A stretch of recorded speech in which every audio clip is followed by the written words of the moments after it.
Hey guys, this is Andy McCann coming to you from Woodstock, Georgia, where I own CrossFit Garage. I'm bringing a question to you. It's about your blood work and going carnivore. So, real quick, you guys, hopefully you've been listening, paying attention. I've been doing this because of Jack and my son going carnivore and lion diet for the last 14 months, and it's been going great. I do CrossFit, high intense workouts, and I eat pretty much the same thing every day. And I want to give you a bit on why you might look pre-diabetic but not actually be. All right, so that's the road we're going to head down. If you want any information from me, go to CrossFitGarage.com. You'll find me there. Or you can go to, if you're local, that's great. If you're not, you can also go to garagefitness.online. We got a lot of free stuff we're putting on there. An AI-based workout app, as well as a tool my brother's working on to help track food by taking a picture. So it's awesome. It's still in the works, so everything is free, but it's also beta or maybe alpha.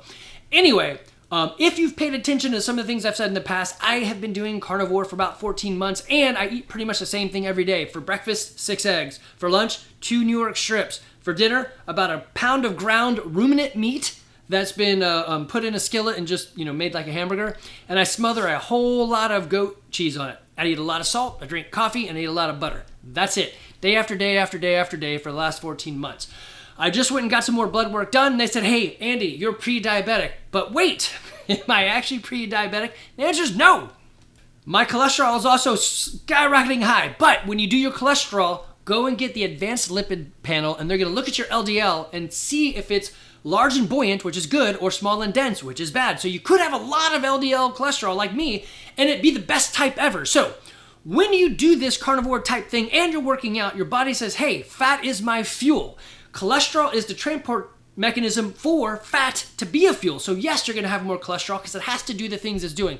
Plus, it's cleaning out my system really well. I have a very low, PSA, so like the prostate cancer number. That's super low because no sugar and a lot of cholesterol cleaning you out. Your cholesterol does a lot of things. One is energy, one is clean you out, one is feed your brain, right? So because I'm not eating sugar or grain, why would my A1C be so high? So I'm looking at this glucose measurement right here. It says 106. What, Andy? What's going on? So when they measure a thing, they're not actually measuring, are you diabetic? They're measuring a thing that typically leads to that. You have to know the difference. The measurement isn't always an indicator of what's actually going on. In this case, your body has to have glucose. Your brain needs glucose to do its thing. Without it, it's going to die. So when they measure my glucose, one, they're measuring my factory, not the consumption of. So my body will produce, and they're measuring that. Two, my blood is not using, or my body is not using that for fuel. My blood is holding onto the glucose to give it to my brain. So yes, the A1C number and this glucose number are going to be higher because they're measuring a factory, not a, the consumption of. And the words that I want to give you are this.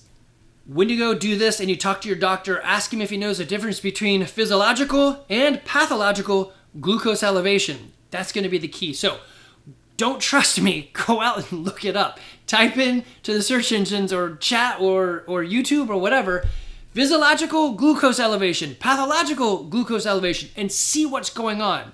Just because you have a high number doesn't actually mean you actually have the next thing. It's just a high number of the thing they're measuring because your body's making it. They're measuring the factory of it. So yeah, I've been doing this for about 14 months. It started with my son having Crohn's and us trying to figure out how to fix that. And he said, Dad, let's do the lion diet. I'm like, I'm in because it's sad to go alone, so I'm with you.